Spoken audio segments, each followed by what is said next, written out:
सुमरन जे दौर में इस्माइली फ़िरक़े जा दाई सिंध में आया। इस्माइली इमामनि जी तबलीग ऐं दीन जी दावत ते केतिराई सिंधी ऐं सुमरा हुक्मरान मोमिन मुस्लमान थिया ऐं इस्माइली फ़िरक़े खे अख़्तियार कयाऊं। असांजी मौजूदा मज़हबी शाइरी जेका अॼु जे ज़माने में मुख़्तलिफ़ सिन्फ़ुनि ऐं नालनि सां लिखिजी पढ़िजी रही आहे, उनखे अवाइली दौर में गिनान चइबो हुयो। पीर सदरुद्दीन मज़हबी तबलीग, तरवीज ऐं तदरीस जे लाइ गिनान चया।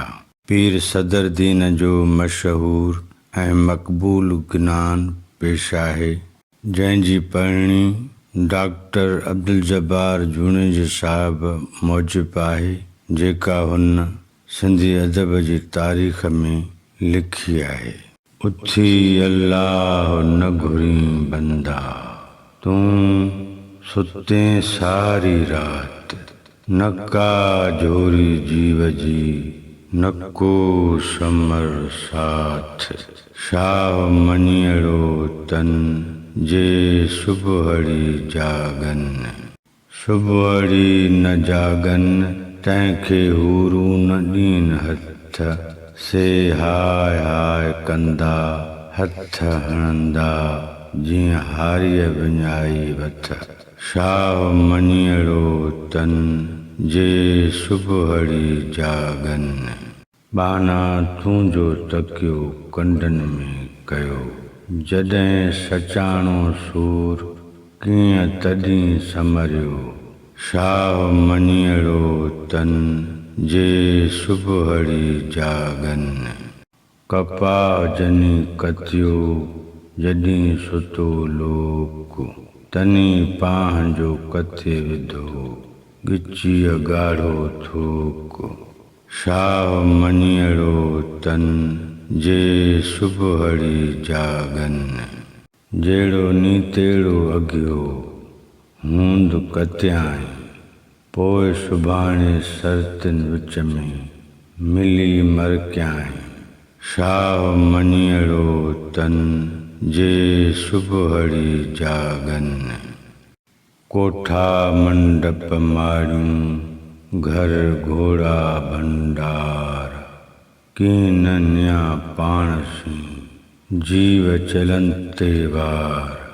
शाह मञियड़ो तन जे सुबुहड़ी जागन, भणे पीर सदरुद्दीन आई सुणो मोमिन वीर, अलख छुटो तन खे जन मञो शाह पीर।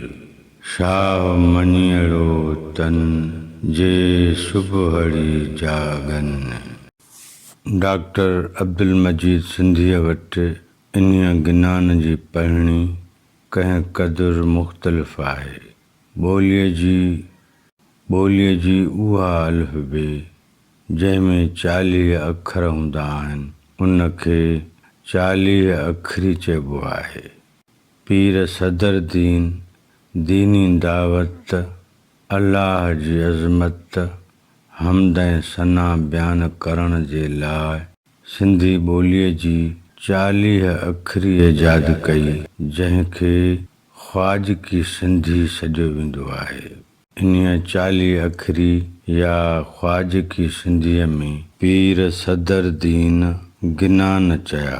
ख़्वाजकी सिंधी अञा ताईं इस्माइली ख़्वाजनि में राइज आहे।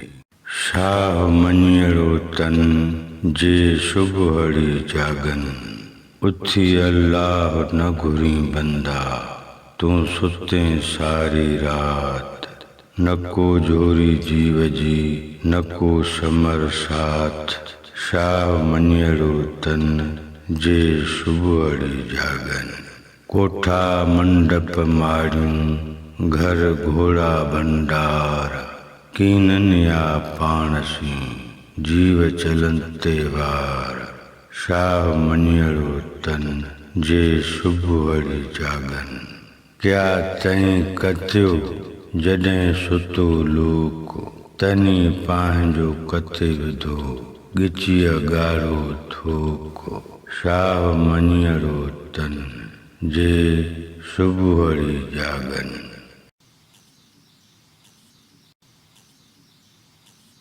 सिंधी अदब ऐं ज़बान जी तारीख़।